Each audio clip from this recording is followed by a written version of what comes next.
Welcome to టెడ్డిఎస్సి for you channel. మన ఛానల్ని సబ్స్క్రైబ్ చేయండి, లైక్ చేయండి, షేర్ చేయండి అండ్ సపోర్ట్ కూడా చేయండి. సో ఆల్ కాంపిటేటివ్ ఎగ్జామ్స్కి సంబంధించి మనం కరెంట్ అఫైర్స్కి సంబంధించిన వీడియోస్ చేస్తూ ఉన్నాము. మరి అందరికీ ఉపయోగపడేటట్లు మరి డిఎస్సి టెట్ ఎగ్జామ్స్లో మరి మ్యాచ్ ద ఫాలోయింగ్ ప్యాటర్న్స్లో ఎంసీక్యూస్ వస్తూ ఉన్నాయి. ఈ ప్యాటర్న్లో మనం ప్రిపేర్ కావడం ద్వారా ఎగ్జాక్ట్గా మనము టైం సేవ్ చేసుకుంటాం, మన జాబ్ సోర్సెస్ కూడా మనం పెంచుకుంటాం. సో టైం వేస్ట్ చేయకుండా మనం మ్యాటర్లోకి వెళ్దాం. ఇక్కడ క్షిపణి వ్యవస్థలు ఉన్నాయి, వాటి రకాలు ఉన్నాయి. సో అగ్ని 5, బ్రహ్మోస్, ఆకాష్, మరి అలాగే నాగ్ మరియు ఎల్ఆర్ఏఎస్హెచ్ఎం అనేటువంటి క్షిపణి వ్యవస్థలు ఉన్నాయి. వాటిని మనం పేర్ చేయాలి. అగ్ని 5 అనేది ఇంటర్ కాంటినెంటల్ బాలిస్టిక్ మిసైల్. ప్రతి ఆప్షన్కి సంబంధించిన వివరణ నేను కింద ఇస్తాను. ఫ్రెండ్స్, నేను పీడిఎఫ్ ఫైల్ కూడా డిస్క్రిప్షన్లో ఇస్తాను, మీరు డౌన్లోడ్ చేసుకోండి, చాలా యూస్ఫుల్గా ఉంటుంది. సో నెక్స్ట్ బ్రహ్మోస్ అనేది supersonic cruise missile. So roman number 2కు 3 రైట్ ఆన్సర్ అవుతుంది. ఆకాష్ అన్నది surface to air missile. Roman number 3కి 2 అన్నది రైట్ ఆన్సర్ అవుతుంది. నాగ్ అన్నది anti tank guided missile. Roman number 4కి 1 రైట్ ఆప్షన్ అవుతుంది. రోమన్ నెంబర్ 5కి 4 ఆప్షన్ అవుతుంది అనమాట, రైట్ ఆప్షన్. సో ఎల్ఆర్ఏఎస్హెచ్ఎం అంటే long range anti ship missile. వివరణ చూద్దాం, ఒక్కొక్క దాని వివరణ చూద్దాం మనము. సో అగ్ని 5 ఈ క్షిపణి ప్రత్యేకత ఏంటంటే 5,000 కిలోమీటర్ల కంటే ఎక్కువ పరిధిలోకి వెళ్తుంది. అంటే అందుకే దీనిని ఖండాంతర బాలిస్టిక్ క్షిపణి అంటారు, అంటే ఇంటర్ కాంటినెంటల్ బాలిస్టిక్ మిసైల్. మన భారతదేశం నుండి వేరే ఖండంలో ఉన్న శత్రు దేశాలను కూడా టార్గెట్ చేసి మరి డౌన్ చేసేటువంటి కెపాసిటీ అగ్ని 5 క్షిపణికి ఉందన్నమాట. మరి బ్రహ్మోస్ అనే క్షిపణి గురించి తెలుసుకుందాం. ఇది చాలా ఫేమస్. భారత్, రష్యా సంయుక్తంగా దీన్ని అభివృద్ధి చేశాయి. ప్రపంచంలోనే అత్యంత వేగవంతమైన సూపర్ సోనిక్ క్రూయిజ్ మిసైల్. అంటే ధ్వని కంటే మరి ఎక్కువ వేగంతో, శబ్ద వేగం కంటే ఎక్కువ వేగంగా ఈ BrahMos super sonic cruise missile travel చేస్తుంది అనమాట. అలాగే ఆకాశ్ అనే క్షిపణి గురించి చూస్తే ఇది తక్కువ మరియు మధ్యస్థ పరిధిలో భూమి నుండి గగనతలానికి, సర్ఫేస్ టు ఎయిర్ లో ఉన్న టార్గెట్స్ను ఫినిష్ చేయడానికి ఈ ఆకాశ్ క్షిపణి ఉపయోగపడుతుంది. తర్వాత నాగ్, ఇది చాలా ఫేమస్ అండి. దీని పేరు ఏం పేరంటే ఫైర్ అండ్ ఫర్గెట్. అంటే ప్రయోగించిన తర్వాత మర్చిపోవచ్చు, దాన్ని గైడ్ చేయాల్సిన అవసరం లేదు సైనికులకు.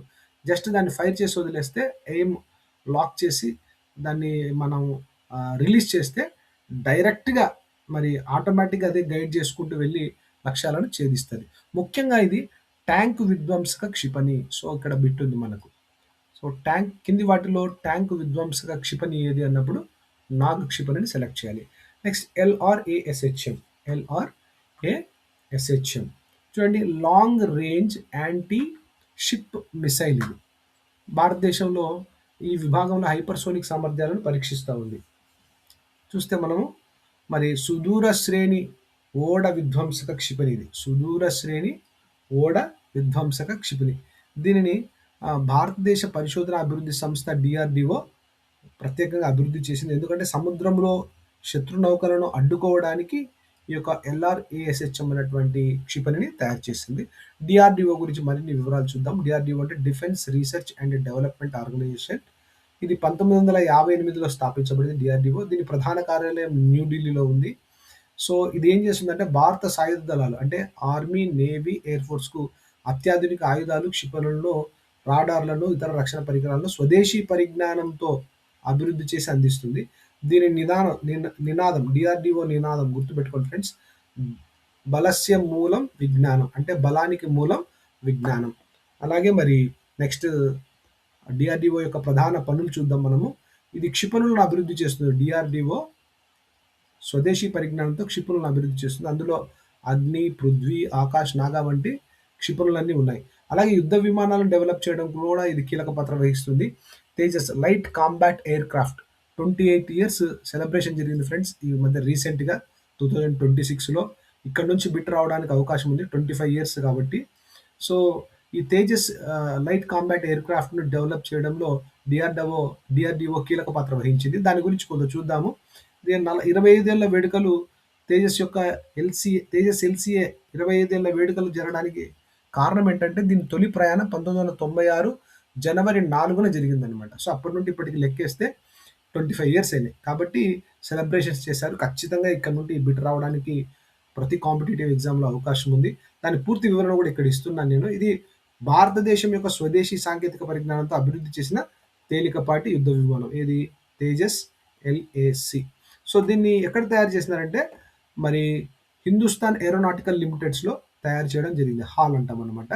అలాగే మరి దీని తయారీలో ఎవరెవరు ఉన్నారంటే హిందుస్థాన్ ఏరోనాటికల్స్ ఉంది, డిఆర్‌డిఓ వాళ్ళున్నారు, అలాగే ఏడీఏ వాళ్ళు అంటే ఏరోనాటికల్ డెవలప్మెంట్ ఏజెన్సీ.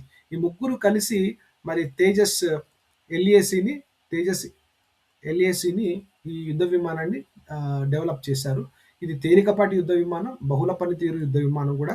సుమారు మ్యాక్ 1.6 అనమాట. అంటే సూపర్ సోనిక్ వేగం. అంటే ధ్వని కంటే 1.6 రెట్లు ఎక్కువ వేగంగా ప్రయాణిస్తది. ఏది? ఈ తేజస్ ఎల్ఏసీ విమానం. దీంట్లో ఉన్న అస్త్రాలు ఏంటంటే మెయిన్‌గా ఎందుకు ఇది ఇంత క్రేజీగా అయిందంటే ఎయిర్ టు ఎయిర్ అనమాట. మిసైల్ అనమాట. అంటే గాలిలోనే ఆహ్, శత్రువు శత్రు టార్గెట్స్‌ను ఫినిష్ చేస్తామన్నమాట. అలాగే ఎయిర్ టు గ్రౌండ్ మిసైల్ కూడా. అంటే గాల్లో నుండి భూమి మీద ఉన్న లక్ష్యాలను కూడా ఇది ఛేదిస్తుంది. దీంట్లో లేజర్ గైడెడ్ బాంబులు కూడా ఉపయోగించారు. అత్యవసర పరిస్థితుల్లో ఈ తేజస్ ఎల్ఏసీ యుద్ధ విమానంగా కూడా పనిచేస్తుంది. సో దాని తర్వాత అంటే ఇప్పుడు తేజస్ ఎల్ఏసీ అయిపోయింది. నెక్స్ట్ డిఆర్‌డిఓ అర్జున అలాంటి ముఖ్యమైన యుద్ధ ట్యాంకులను డిజైన్ చేయడంలో కూడా సహకరిస్తూ ఉంటుంది. ఎలక్ట్రానిక్స్‌కు సంబంధించి రాడార్లు, సోనార్లు, కమ్యూనికేషన్ వ్యవస్థలను మెరుగుపరచడంలో డిఆర్‌డిఓ ముఖ్య భూమికను నిర్వహిస్తుంది. నెక్స్ట్ చూస్తే మనము భైరవ్ లైట్ కమాండో బెటాలియన్. దీని ప్రాముఖ్యత ఏంటంటే 77వ గణతంత్ర దినోత్సవ వేడుకలు జరుపుకున్నాం మనం 2026 జనవరి 26న. మొదటిసారిగా ఈ భైరవ్ లైట్ కమాండో బెటాలియన్ అందులో పార్టిసిపేషన్ చేసింది. సో దీనికి సంబంధించి చూద్దాం మనము. సో దాని చిహ్నం అడుగుతా ఉన్నాడు. అలాగే ఆ బెటాలియన్ యొక్క నినాదం అడుగుతున్నాడు. ఎప్పుడు ఏర్పాటు చేసినారని అడుగుతున్నారు. దాంట్లో ఉన్న సైనికుల సంఖ్య ఎంత అని అడుగుతున్నాడు. ఏ పద్ధతిలో కవాతు చేస్తారని అడుగుతున్నాడు. భైరవ్ లైట్ కమాండో బెటాలియన్ చిహ్నం వచ్చేసి మనకు పాము. అంటే రోమన్ నెంబర్ 1కు 3 అనేది రైట్ ఆప్షన్. అలాగే భైరవ్ లైట్ కమాండో బెటాలియన్ నినాదం ఏంటి అంటే ఇన్విజిబుల్, ఇన్విన్సిబుల్. అంటే కంటికి కనపడదు, జయించలేనిది అని అర్థం అనమాట. రోమన్ నెంబర్ 2కు 4 రైట్ ఆప్షన్ అనమాట. తర్వాత భైరవ్ లైట్ కమాండో ఏర్పాటు చేసిన సమయం ఏది అంటున్నాడు. అంటే 2025 అక్టోబర్‌లో ఏర్పాటు చేశారు. అంటే రోమన్ నెంబర్ 3కి 2 రైట్ ఆప్షన్ అనమాట. భైరవ్ లైట్ కమాండో సైనికుల సంఖ్య ఎంత అంటే 250 మంది ఉంటారు. మామూలుగా ప్రతి బెటాలియన్‌లో స్ట్రెంత్ 800 ఉంటారు. కానీ ఈ భైరవ్ బెటాలియన్‌లో కేవలం 250 మంది ఉంటారు. వీళ్ళు ఏఐ టెక్నాలజీతో ఫుల్ టెక్నాలాజికల్‌గా వీళ్ళు చాలా ముందుంటారనమాట ఈ 250 మంది. సో అది దీని ప్రత్యేకత అనమాట. ఈ భైరవ్ లైట్ కమాండో యొక్క ప్రత్యేకత అనమాట. సో రోమన్ నెంబర్ 4కు 1 అనేది రైట్ ఆన్సర్ అవుతుంది. Roman number 5 Bhairav light commando కవాతు పద్ధతి ఏంటంటే ఫేజ్డ్ బ్యాటిల్ అరే. గుర్తుపెట్టుకోవాలి. ఖచ్చితంగా ఇక్కడ నుంచి బిట్స్ రావడానికి అవకాశం ఉంది ఈ ఎగ్జామ్స్‌లో, కాంపిటీటివ్ ఎగ్జామ్స్‌లో. నెక్స్ట్ మనం చూస్తే ఫ్రెండ్స్ మన ఛానల్‌ని మీరు సబ్స్క్రైబ్ చేయడం, లైక్ చేయడం మర్చిపోవద్దు. కొన్ని విషయాలు చూద్దాము. జొరావర్ ట్యాంక్ ప్రత్యేకతలు చూద్దాము. సో జొరావర్ ట్యాంక్ కూడా రీసెంట్‌గా 77వ గణతంత్ర దినోత్సవ వేడుకలలోనే దీన్ని కూడా పరేడ్ చేయడం జరిగింది. దీని సామర్థ్యం ఏంటి? దీని సాంకేతికత ఏంటి? అలాగే దీనికి ఎందుకు ఆ పేరు పెట్టారు? ఆ పేరు ఆయనకి ఏమన్నా బిరుదు ఉందా? అలాగే దాని ప్రధాన ఉపయోగం ఏంటి అని అడుగుతున్నాడు. చూద్దాము. జొరావర్ ట్యాంక్ సామర్థ్యం ఏంటంటే దీని సామర్థ్యము, దీని టాలెంట్ ఏంటంటే ఉభయచరం అనమాట. యాంఫిబియస్ నీళ్ళల్లో భూమిపైన యుద్ధము చేయగలుగుతుంది. అలాగే మరి అంటే అప్పుడు రోమన్ నెంబర్ 1కు 2 అనేది రైట్ ఆప్షన్ అవుతుంది. దీనిలో ఉన్న సాంకేతికత ఏంటంటే కృత్రిమ మేధస్సును ఉపయోగిస్తుంది. సో దీని వెయిట్ కూడా చాలా తక్కువ. చూద్దాం దాని వివరాలు కూడా చూద్దాం. జొరావర్ ట్యాంక్ పేరు వెనుక ఉన్న వ్యక్తి. ఎందుకు జొరావర్ అని ఆ యుద్ధ ట్యాంకుకు పేరు పెట్టారంటే దాని వెనుక ఉన్న వ్యక్తి ఎవరంటే 19వ శతాబ్దపు జనరల్ జొరావర్ సింగ్. సో 3కి 3 రైట్ ఆప్షన్ అవుతుంది. జొరావర్ సింగ్ యొక్క బిరుదు ఆయనని ఏమంటారు అంటే ఆధునిక భారతదేశ నెపోలియన్ అంటారనమాట. తర్వాత జొరావర్ ట్యాంక్ ఒక ప్రధాన ఉపయోగం ఎత్తైన పర్వత ప్రాంతాల్లో అంటే హిమాలయాల లాంటి పర్వత ప్రాంతాల్లో యుద్ధం చేయడం ఈ జొరావర్ యుద్ధ ట్యాంకుకు వెన్నుతో పెట్టినటువంటి విద్య. సో దానికి సంబంధించిన జొరావర్ ట్యాంకుకు సంబంధించిన విషయాలు చూద్దాం మనం ఇక్కడ. సో దీని ప్రధాన ఉద్దేశ్యం పర్వత ప్రాంత పోరాటం అనటం. ముఖ్యంగా చైనాతో సరిహద్దు వివాదాలు పరిష్కరించుకోవడానికి పర్వత ప్రాంతాల్లో ఈ జొరావర్ ట్యాంక్‌ను ఏర్పాటు చేయడం జరిగింది. లైట్ వెయిట్ దీని బరువు ఎంతంటే 25 టన్స్. లడఖ్, సిక్కిం వంటి ఎత్తైన పర్వత ప్రాంతాల్లో శత్రువుల భారీ ట్యాంకులను ఎదుర్కోవడానికి దీనిని ప్రత్యేకంగా రూపొందించారు. ఇందులో కృత్రిమ మేధస్సు ఉంది. శత్రువుల డ్రోన్‌లను గుర్తించి ఆటోమేటిక్‌గా వాటిని అటాక్ చేయగలదు. జొరావర్ సింగ్ ఎవరంటే, ఇప్పుడు ఆధునిక భారతదేశ నెపోలియన్ అని ఎందుకు పిలుస్తున్నామంటే, ఈయన పూర్తి పేరు జనరల్ జొరావర్ సింగ్ కహ్లూరియా.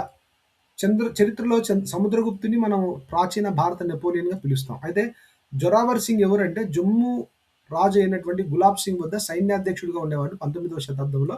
1830-1840 కాలంలో హిమాలయ పర్వత శ్రేణులలో యుద్ధం చేసి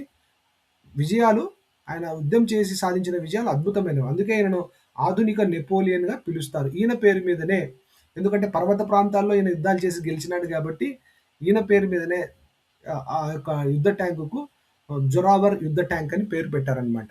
థాంక్ యూ.